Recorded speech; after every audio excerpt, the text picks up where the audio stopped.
오늘 우리가 함께 나눌 말씀은 디모데후서 2장 20절부터 21절 말씀입니다. 두 절인데요. 우리 같이 한 목소리로 두 절 말씀 읽도록 하겠습니다. 20절부터 읽겠습니다. 큰 집에는 금그릇과 은그릇뿐 아니라 나무그릇과 질그릇도 있어 귀하게 쓰는 것도 있고 천하게 쓰는 것도 있나니 그러므로 누구든지 이런 것에서 자기를 깨끗하게 하면 귀히 쓰는 그릇이 되어 거룩하고 주인의 쓰임에 합당하며 모든 선한 일에 준비함이 되리라. 아멘. 오늘은 귀히 쓰임 받는 그릇이 되자라는 제목으로 같이 말씀을 나눴으면 합니다. 올바니 공항 근처에 가면 일반 주택을 개조한 찻집이 하나가 있는데요. 저는 이곳에 갔다가 아주 인상적인 걸 발견했어요. 이 찻집에서 손님들을 위해서 내놓는 찻잔 혹은 뭐 차받침 또 케이크나 빵을 담아내는 그릇들을 가만히 보니까요. 각기 모양과 색깔이 다르더라고요. 어떤 경우는 모서리가 약간 깨지거나 닳아버린 것들도 있기도 하고요. 처음 그곳에 갔을 때는 아니 손님들한테 어떻게 이렇게 깨진 그릇, 닳아버린 것들 내놓고 서빙할 수 있지? 너무 소홀하게 대하는 거 아닌가라는 생각을 좀 했어요. 그런데 몇 번 더 가다 보니까 그것은 원래 그렇게 다양한 그릇들을 조합해서 그냥 손님들한테 내놓는 그냥 평상시 집안에서 쓰는 것처럼 물론 찻잔은 굉장히 고급스러워요. 그런데 자주 사용해서 뭔가 익숙하고 달아 있다라는 생각이 드는 그런 찻잔들을 내놓는다는 걸 알게 됐는데요.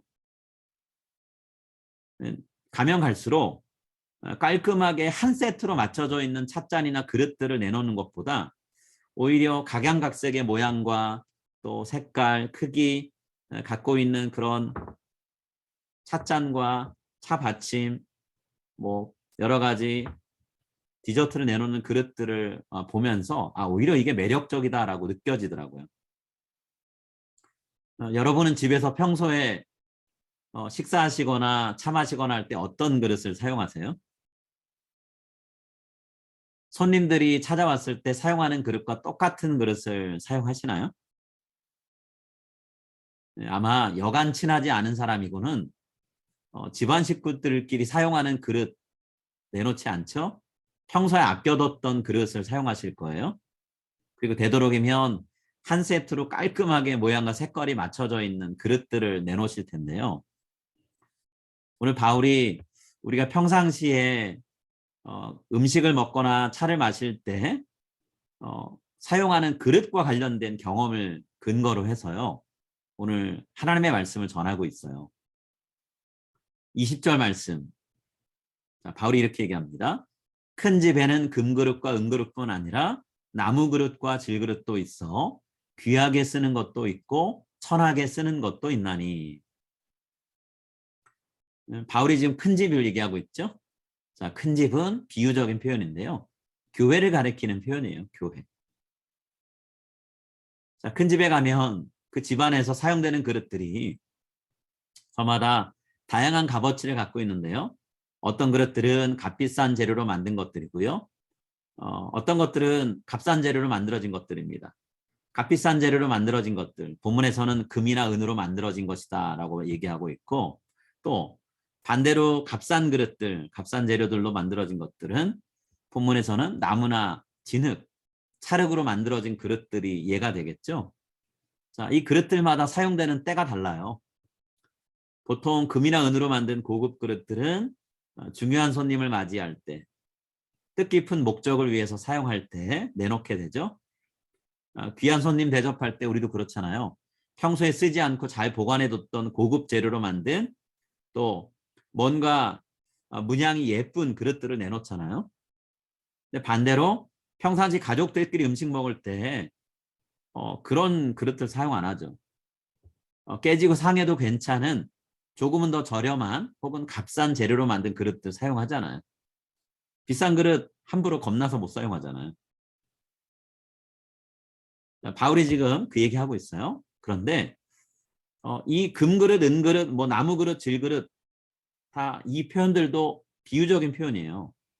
큰 집에 있는 금이나 은으로 만든 그릇, 어떤 그릇을 얘기할까요? 교회 안에 어떤 존재들을 가리킬까요? 자, 본문에 의하면 칭찬할 만한 삶을 살고 있는 그리스도인들을 얘기하는 거예요. 하나님이 바라보실 때 무언가 가치 있는 목적을 위해서 살아가는 그리스도인들을 가리키는 말인 거죠. 뭐 그 사람이 뭐 금옷, 은옷으로 뭐 비싼 옷 입었다, 뭐 그런 의미가 아니고요. 반대로 생각하면 진흙이나 나무로 만들어진 그릇들은 이것과는 다른 의미를 갖고 있겠죠. 자, 하나님 보실 때 가치 없는 삶을 사는 그리스도인들, 칭찬보다는 책망을 들을 만한 삶을 살고 있는 그리스도인들을 얘기하는 거죠. 바울은 이런 나무 그릇, 진흙으로 만들어진 그릇처럼 하나님 보실 때 가치 없고 하나님이 책망하실 만한 삶을 살고 있는 사람들 피해야 된다라는 얘기하려고, 그들과 가까이 하면 안 된다라는 얘기하려고 하는 거예요. 그들이 말하는 내용에 귀 기울여 듣지 말라는 거죠. 우리는 뭐 이 말씀을 좀 잘못 오해하면 금, 은, 나무, 진흙, 이게 비유적인 표현인데 어떤 사람의 가치나 배경을 뜻하는 건 아닐까라고 이해할 수 있는데요. 여러분, 사람의 가치 혹은 출신 배경, 이 사람이 배우고 많이 배웠는가 못 배웠는가 그런 거 얘기하는 거 아닙니다. 자, 겉으로 볼 때는요, 금, 은으로 치장된 혹은 금은처럼 귀하게 여겨지는 성도들이 있을 수 있어요. 겉보기에 그렇다는 거예요. 그러나 겉으로 볼 때는 대단해 보이는데 귀한 목적을 위해서 사는 것보다는 자기 자신을 위해 살고 자기 자신을 과시하는데 모든 걸 쏟는 사람들이 있습니다. 이런 사람들은 지금 본문에서 바울이 얘기하는 금과 은으로 만들어져서 귀 쓰임 받는 그릇이 아니에요. 겉으로 볼 때는 귀해 보이지만 실제 용도는 전혀 귀하지 않기 때문에 바울이 얘기하는 금과 은 아닙니다. 반대로요. 겉으로 볼 때는 화려한 게 없는, 대단해 보이지 않는 사람들이 꽤 많이 있죠. 본문에 나온 것을 그냥 액면 그대로 본다고 하면 나무 그릇, 질그릇처럼 보이는 사람들이 있어요. 겉보기가 그렇다는 거죠. 그런데 이 사람들이요, 겉보기와는 다르게 하나님이 원하시는 선한 목적을 이루는데 온전히 헌신하는 사람들이 있습니다. 그렇기 때문에 바울이 지금 말하는 내용이 겉보기에 내세울 게 많은 사람 혹은 그렇지 않은 사람 구분하려고 금과 은 그리고 나무와 진흙 이 얘기를 하고 있는 게 아니에요. 오히려 그 사람의 삶이 거룩하고 가치 있는 목적을 위해서 자기 자신을 헌신하는 삶이냐 아니냐, 이것을 지금 따져보려고 하는 거예요. 그리고 그 사람의 인생을 그런 삶에 따라서 평가하려고 하는 거죠. 하나님이 원하시는 거룩하고 가치 있는 목적을 위해 살고 있다면 그 사람은 금과 은으로 만들어진 귀하게 사용되는 그릇이고요. 반대로 그냥 자기만 바라보고 주변을 돌아보지 않고 하나님을 믿는다고 얘기하지만 결국 하나님도 이용 대상으로 살고 있다면 그 사람은 나무, 진흙이라는 거예요. 그 사람이 사회적으로 얼마나 대단한 지위에 있느냐, 얼마나 많이 배웠느냐, 부하냐라는 건 중요한 게 아니라는 거예요. 바울이 이야기하려는 내용을 좀 생각하게 하는 이야기가 있어서 제가 같이 잠깐 나누려고 하는데요. 어떤 여자분이 매일같이 이 물지개, 양쪽으로 어깨에 매는 물지개를 지고요, 멀리 있는 샘터까지 왔다 갔다 하면서 물을 길어왔어요. 뭐 물지개니까 양쪽 어깨에 물을 담을 만한 그릇이 있겠죠. 자, 항아리를 하나씩 양쪽에 걸치고 갔어요. 그런데 왼쪽 항아리는 살짝 금이 가 있는 항아리예요. 그러다 보니까 양쪽 다 처음 출발할 때는 물을 가득 채워서 출발합니다. 근데 집에 도착해 보면 왼쪽 항아리의 물은 그 금 사이로 물이 조금씩 흘러내려서 반쯤 비어 있어요. 그런데 흠이 없는 오른쪽 항아리의 물은 항상 그대로예요. 근데 왼쪽 항아리는 항상 주인한테 미안한 마음을 갖고 있습니다. 자, 이야기니까 항아리가 미안한 마음을 갖는다고 표현했는데요. 그래서 이 항아리가 자신을 사용해주는 주인 여자한테 이렇게 말을 했어요. 주인님, 저 때문에 항상 일을 2번씩 하시는 것 같아요. 죄송합니다. 제 몸에 금이 가 있어서 물이 새는데 이제 저 같은 항아리는 그냥 버리시고요, 새 항아리 사다가 쓰시면 어떨까요? 라고 얘기했어요. 그랬더니 그 말을 듣고 그 여자분이 빙그레 웃으면서 금이가 있는 항아리한테 이렇게 얘기했다는 거예요. 나도 네가 금이 가서 물 새는 항아리란 거 잘 알고 있어. 그렇지만 괜찮아. 우리가 매일같이 지나다니는 길 양쪽을 한번 볼래? 물 한 방울 흘리지 않는 멀쩡한 흠없는 항아리가 지나간 오른쪽 길 봐봐. 그곳에는 아무 생명도 자라고 있지 않아. 황무지 같아. 그런데 네가 금이 가서 실실 물을 흘려주는, 뿌려주는 왼쪽 길을 봐. 아름답게 핀 꽃이 있고 풀이 있고 생명들이 자라고 있지 않아? 너는 비록 금이 같지만 너의 그 금간 모습 때문에 많은 생명들이 자라나고 있어. 그리고 나는 그렇게 자라나는 생명들을 보면서 매일같이 그 길 오갈 때마다 아주 행복해. 너는 지금 그대로 네 역할을 하면 아주 잘하는 거야. 나랑 같이 계속 있자. 이렇게 얘기했다는 거. 여러분, 사람들이 인생을 살면서 시간이 지나면 지날수록 점점 더 완벽함을 추구하죠. 그래서 자신의 부족한 모습을 바라볼 때 부끄러워합니다. 그리고 어떤 경우는 자기 자신을 가치 없는 존재라고 여기면서 낙심에 빠지기도 해요. 근데 세상을 바라보면요. 금이 가서 물이 새는 항아리 같은 존재들 때문이 아니라 너무 완벽한 모양의 항아리들 같은 사람들 때문에 세상이 삭막해질 때가 더 많아요.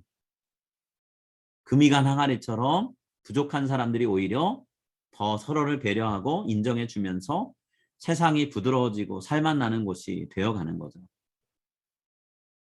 오늘 하나님은 바울을 통해서 우리가 이런 삶을 살길 원한다라고 말씀하고 계시는 거예요. 스스로 대단한 존재로 자기 자신을 가꾸는 데 치중하다 보니까 정작 돌아봐야 되는 주변을 바라보지 못하는 모습을 바라보시면서 하나님이 우리를 안타까워하신다는 거죠. 하나님은 우리가 세상 속에서 하나님의 선한 목적을 이루는 그런 그릇이 되길 원하세요. 하나님이 쓰실 만한 그릇, 하나님이 귀한 목적을 위해 사용할 만한 그릇이. 자, 우리 자신에게 한번 질문을 해보죠. 여러분은 하나님의 거룩하고 선한 목적을 위해서 사용할 준비가 되어 있는 그릇이신가요? 아니면 그저 오늘 하루 내 한 몸 편한 것으로 만족하는 그런 그릇인가요? 그래서 하나님 보실 때는 쓸모없는 그릇이 되어가고 있나요? 오늘 성경은요. 하나님이 쓰임받을 준비가 되어 있는 사람들, 그 재료가 무엇으로 만들어졌든 그런 사람들을 데려다가 원하시는 대로 하나님의 일을 이루어 가신다라고 말씀하고 있어요.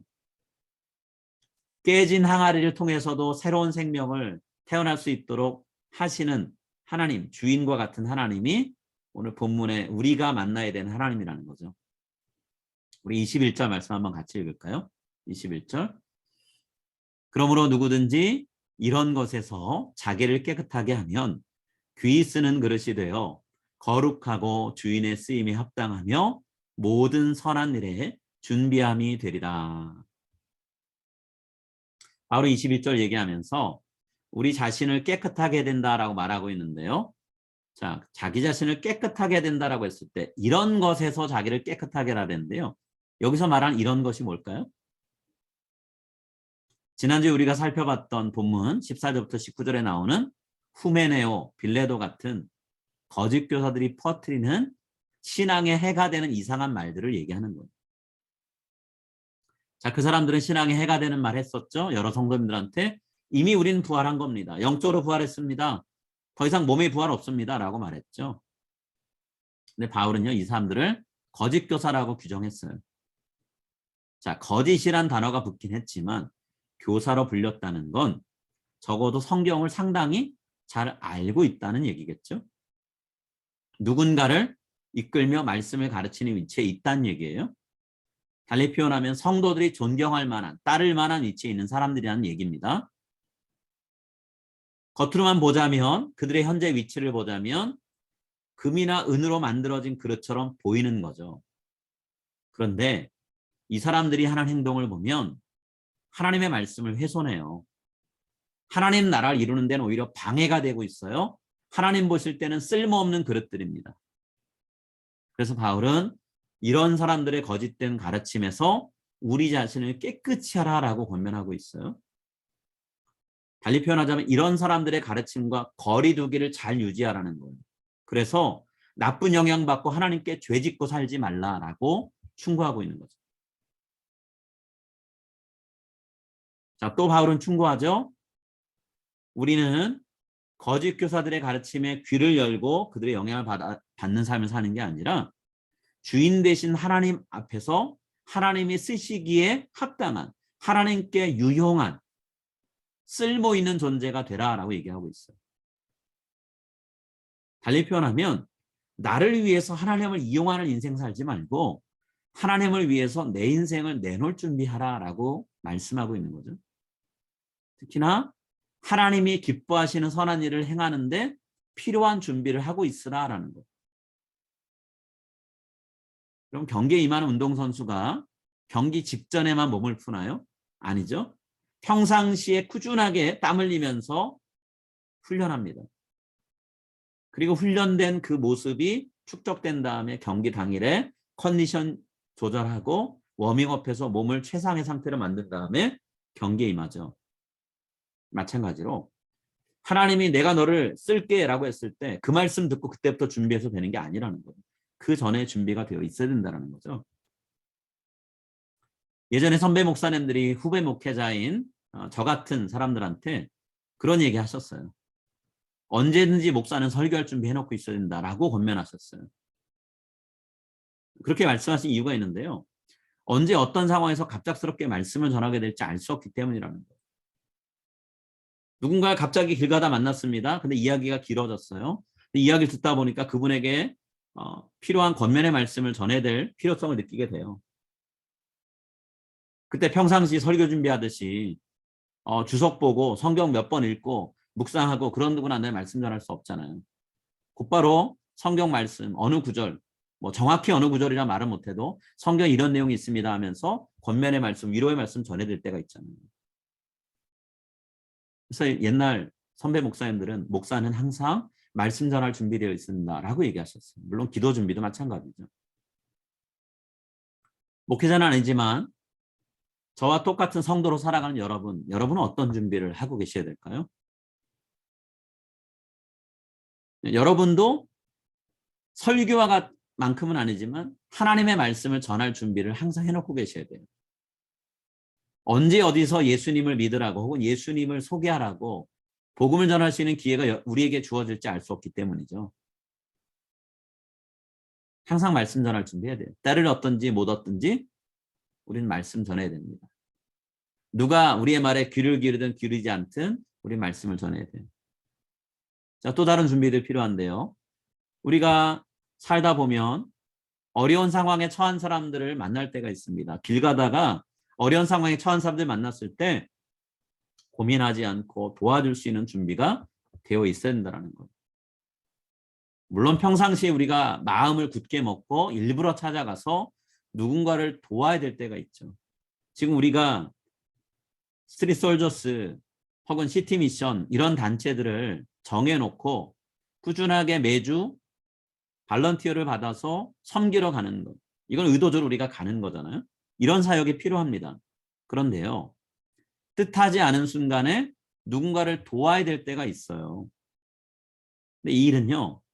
미리 마음의 준비가 되어 있고 무언가 준비가 되어 있지 않으면 여유롭지 않은 상황에서 이때 필요한 일을 할 수 있는 순발력은 발휘되지 않아요. 오늘 바울은 하나님께서 우리가 언제 어디에 있든 마음껏 쓰실 수 있도록 항상 준비된 자세로 살아가야만 한다. 그렇게 얘기하고 있어요. 오늘 바울이 권면하는 이 말씀처럼 우리가 언제든 하나님이 우리를 쓰실 수 있도록 준비된 삶을 살게 되기를 간절히 소망합니다. 그리고 이상한 질문 우리가 하지 않았으면 좋겠어요. 내가 금이나 은으로 만들어진 비싼 그릇인가? 아니면 나무나 진흙으로 싸구려로 만들어진 그릇인가? 뭐 이런 질문에 대답 얻느라고 시간 허비하지 않았으면 좋겠어요. 재료가 중요한 게 아니잖아요. 중요한 건 하나님이 귀하게 여기시는 그 일을 오늘 내가 할 수 있는 준비가 되어 있는가 아닌가? 이 질문을 해야죠. 그리고 그 질문에 네, 준비하고 있습니다. 준비되었습니다. 라고 우리가 답할 수 있도록 그 일에 집중해야죠. 우리가 준비되어 있으면 하나님 우리를 귀한 일에 사용해 주실 거예요. 내가 금이냐 은이냐 나무냐 진흙이냐 그건 중요하지 않다라는 거죠. 우리가 준비된 만큼 하나님이 쓰십니다. 그리고 하나님이 준비된 만큼 쓰시고 하나님의 목적에 맞게 그 일을 통해 결과, 열매를 얻게 하실 거라는 거죠. 아, 하나님이 나라는 존재를 하나님이 귀히 쓰시는 그릇으로 준비가 되어 있으면 언제든 쓰시겠구나. 이 믿음, 하나님의 이 약속의 말씀을 가슴에 품고 오늘을 살고 내일을 살아가는 우리 모두가 될 수 있기를 간절히 바라고, 그런 일에 준비하기 위해서 시간을 들이고 에너지를 쏟으실 여러분들이 되실 줄 믿고 축복합니다. 우리 모두가 하나님 앞에서 귀하게 쓰임받는 그릇이 될 수 있기를 간절한 마음으로 기도합니다. 우리 함께 같이 기도하겠습니다.